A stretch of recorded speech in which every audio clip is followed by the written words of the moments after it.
What's good, YouTube? It's your boy, Blue Blood Sports TV, back at y'all with another one. So, hilarious story and storyline, right? As undefeated, newly crowned 3-belt unified welterweight world champion superstar boxer, who is widely considered by many to be top 2 best pound-for-pound fighters in the world, if not the number 1 best pound-for-pound fighter in the world, in Errol the True Spence Jr. Errol Spence Jr. is now 28 wins, no loss and no draw, 22 big wins by way of knockout. He is 32 years of age, 5'9.5" with a 72-inch arm reach. With that said, Errol Spence was present to witness a close friend of his, an undefeated 3-division world champion superstar boxer, Gervonta Tank Davis, who is now 27 wins, no loss and no draw, 25 big wins by way of knockout. He is 27 years of age, 5'5" with a 67-inch arm reach. With that said, Gervonta Tank Davis, he took on fellow stablemate, lightweight title contender, Rolando Rolly Romero, who was coming into the fight 14 wins, no loss, no draw, 12 wins by way of knockout at 26 years of age, 5'8" with a 68-inch arm reach. With that said, okay, another lightweight Mexican superstar title contender, King Ryan Garcia, who is 22 wins, no loss and no draws, 18 wins by way of knockout, 5'10" with a 70-inch arm reach at 23 years of age. He decided that he wanted to make a wager with Errol Spence Jr., who was witnessing the fight, okay? And Ryan Garcia, who we know has a history, and there's a storyline between Ryan Garcia and Gervonta Tank Davis as they're looking to fight each other. They've been talking up a fight for quite some time, and you have Ryan Garcia essentially, pulling out of the fight, right? Seems like he's capping when making a fight with Gervonta Tank Davis. He went on Mike Tyson, legendary, iconic Hall of Fame, retired superstar boxer, I Am Mike Tyson's podcast, and he's hot boxed with Mike Tyson, and he stated that, he stated he was going to knock out Gervonta Tank Davis in 2 rounds, and they were going back and forth. Mike Tyson, he FaceTime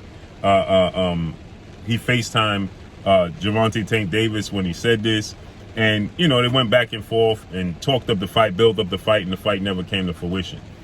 So there's a storyline between Ryan Garcia and Gervonta Tank Davis. So we know Ryan Garcia is not in highly favor of Gervonta Tank Davis. So he bet Errol Spence, who's a close friend of Gervonta Tank Davis, $20,000. And so Errol Spence, you can see him making a bet. You got 2-division world champion Puerto Rican superstar boxer Danny Swift Garcia recording the entire thing. Okay, Danny Garcia is recording the entire wager, and Ryan Garcia is sitting behind Danny Garcia and Errol Spence, who are sitting next to each other. And Ryan Garcia is telling Errol Spence, I'll wire you the money tomorrow if I lose. And Errol Spence is saying, don't play with my money. He said, you sure? Let's make it happen. Don't play around. And Ryan Garcia is like, no, I'm serious. I'll wire you the money tomorrow. Okay, so that was Saturday, obviously. Okay, well, come Wednesday, or yesterday, right? Ryan Garcia still hadn't paid Errol Spence, so Errol Spence took to social media and said, listen, you should have paid the extra $30 to have the money wired to tomorrow, okay, the next day, right? And then Errol Spence, he put, but I'll let you know when that money hit the account, right, where it clears the account. And so, it went viral, right? You said you was going to pay him the next day. You never pay him. This is a funny story, right? And so it went viral when Errol Spence said, man, this dude still ain't pay me. You said you was going to pay me tomorrow. I mean, you live the lifestyle of somebody very successful, so why does it take you so long to pay up, right? And so with that said, finally, Ryan Garcia pays Errol Spence yesterday afternoon, and Errol Spence and Ryan Garcia takes to social media and asks Errol Spence to please post it that he paid him, right? Let the world know you paid him. So Errol Spence goes to social media and he puts up a post to shaking hands and said, Ryan paid me, right? You clearly know that Ryan Garcia asked Errol Spence to inform the people that he paid him, because Ryan Garcia got a lot of flack for not paying him the next day like he said he was going to pay him. And then so people were like, man, you ain't got the money you say you have, right? Because you would have just wired him the money the next day. So, you know, there's people saying that, well, it was a holiday. It was things of that nature. Well, the holiday don't matter. You wiring somebody the money the next day, right? So with that said, Errol Spence, he puts a vanilla post, Ryan Garcia paid me, and then with the shaking hands emojis, right? So today, so Ryan Garcia responds and he says, you know, he thanks Errol Spence for letting the world know he did finally pay him. And then Ryan Garcia, he stated that, you know, this is a setback, right? Because he don't make the money Errol Spence make, right? Ryan Garcia's highest payday is reportedly about $500,000. So he don't make the money Errol Spence make. But Ryan Garcia, he has endorsements with Gatorade. He has 9 million social media followers. So, you know, he gets money outside of the sport of boxing. But he just don't make the money Errol Spence makes in the sport of boxing. So Ryan Garcia, he stated that, you know, it was a major setback, and that, you know, he's going to have to recoup that money and some with this fight July 16th against Javier Fortuna. So today, somebody asked Errol Spence, man, what you going to do with the money? You know what I mean? So it's not about, I mean, Errol Spence, obviously, he don't need the money, right? But $20,000 bet is $20,000 wager, right? You know, and Errol Spence was serious about it. Don't play around with it. You know, be serious. So Errol Spence today said he's going to give it to his mother.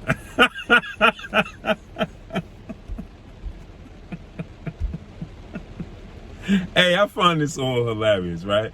It's entertainment, you know, and in the sport of boxing, man, it's a very serious sport. They risk their life every time they step through those ropes for our entertainment. And yes, they get paid handsomely for their services. But the sport of boxing is very serious, and all too often, you know, it's very serious, you know. But there is humor in the sport of boxing. You understand? So this is one of the moments I thought was very hilarious. That Errol Spence is saying he's going to give the money to his mother. So Ryan Garcia is saying that this is setting him back, and Errol Spence is like, I'm giving the money to my mother, right? So with that said, you know, I thought it was hilarious. Ryan Garcia eventually paid Errol Spence. Now Ryan Garcia, he's saying that he wants to fight with Gervonta Tank Davis next. That he's willing to part ways with Golden Boy Promotions and Oscar De La Hoya and the Zone if that means that he can secure the fight with Gervonta Tank Davis. Now the thing about it is, to me, is this, right? Is that I believe Ryan Garcia loves attention, right? Ryan Garcia, obviously, most people consider Ryan Garcia more of a celebrity outside of the sport of boxing than a celebrity inside the sport of boxing, and that he cares more about his celebrity status outside the sport of boxing than in the sport of boxing, right? And so he gets a lot of flack for that. And Ryan Garcia's, you know, his fight with Luke Campbell, you know, Olympic gold medalist, lightweight title contender, British star boxer. He got floored in the fight, got up, faced adversity, and then stopped Luke Campbell. He was so proud of himself that he faced adversity, and he was able to prove to the fans that he's just not a social media celebrity, but he's an actual boxer. But then he went on, you know, we know the whole situation with Devin Haney, Gervonta Tank Davis, Manny Pacquiao, you know, then he didn't fight for a year. Then he had a spat with his big brother mentor figure in Canelo Alvarez, who said he don't take the sport serious. You know, then he fought Emmanuel Tagle after saying that he wanted to fight Isaac Cruz. Then he beats Emmanuel Tagle, not impressive fashion. Then talks about fight with Isaac Cruz, and that don't come to fruition. You know, definitely he's somebody that likes the attention, right? And so with that said, you know, Ryan Garcia, I believe, you know, ultimately, right, witnessed all of the attention that Gervonta Tank Davis garnered in his last fight with Rolly Romero. He witnessed the fact that Gervonta Tank Davis packed out the house, 20,000 people at the Barclays Center, max capacity. He witnessed Gervonta Tank Davis break the live gate record, 5 million at the gate, and he understands that could be him against Gervonta Tank Davis. And I believe that Ryan Garcia is now looking at it from a standpoint where essentially he's desperate to capture that moment, to capture that legacy, right? He wants that, accolade, right? And so not many people believe him though, because then he goes back and forth with Leonard Ellaby, Mayweather Promotions CEO, and he tells Leonard Ellaby that, don't worry about Oscar De La Hoya and Golden Boy Promotions. Worry about me. I'm going to make the fight happen. Don't worry about them. Worry about me. I'm going to make the fight happen. Well, that's not possible because he's contractually obligated to fight with Golden Boy Promotions and Oscar De La Hoya and DAZN. So unless he's going to, instruct Oscar De La Hoya and Golden Boy and DAZN that this is the fight he absolutely wants, and stand on the square and say, I'm not taking no other fight, and push them to make the fight, then possibly he could get the fight. But still in all, he still might not get the fight because Oscar De La Hoya and Golden Boy may just put him on the shelf, right? Okay, you don't want to fight who we have for you to fight? Well, we put you on the shelf. That's a strong possibility, right? So the fight itself, Ryan Garcia versus Gervonta Tank Davis, I like the fight. Think it's a big fight, but at the end of the day, and I think it would sell. I think it would be a major draw. I think it would definitely sell. I definitely feel like, I definitely feel like, people would, invest in it. I definitely feel like, especially at the Barclays Center, now maybe because Ryan Garcia is a Mexican superstar, he's from California. Maybe they look to have it in California at Los Angeles at the Staples Center. Gervonta Tank Davis did sell out the Staples Center before, so that's a possibility.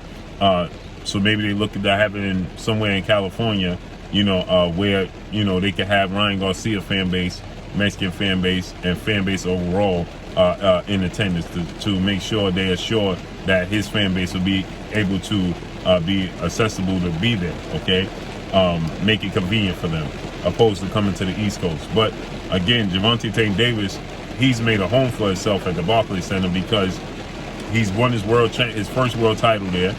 He re-won the title there, and now he does this record-breaking number with Rolly Romero. So that's his home away from home, and it's only 3 hours away from his hometown in Baltimore, Maryland, right? So it's a short drive. And it's clearly New York is the media capital of the world, okay? And so it just makes sense. But is that going to... Ryan Garcia's star status is bigger than Rolly, so it would be a massive draw. So let's see how this unfolds and plays out. But that's all I got for y'all. Make sure you hit the like button, drop a comment in the comment section. Let me know what y'all think. Y'all already know what it is. It's your boy Blue, Blue Blood Sports TV. Hate, like, comment, and subscribe. If you haven't subscribed, hit the subscribe button, hit the like button, hit the bell icon to get all the new notifications. Follow me on Instagram at Blue Blood Sports TV, all one word. Y'all already know what it is. Shout out to the entire LDBC.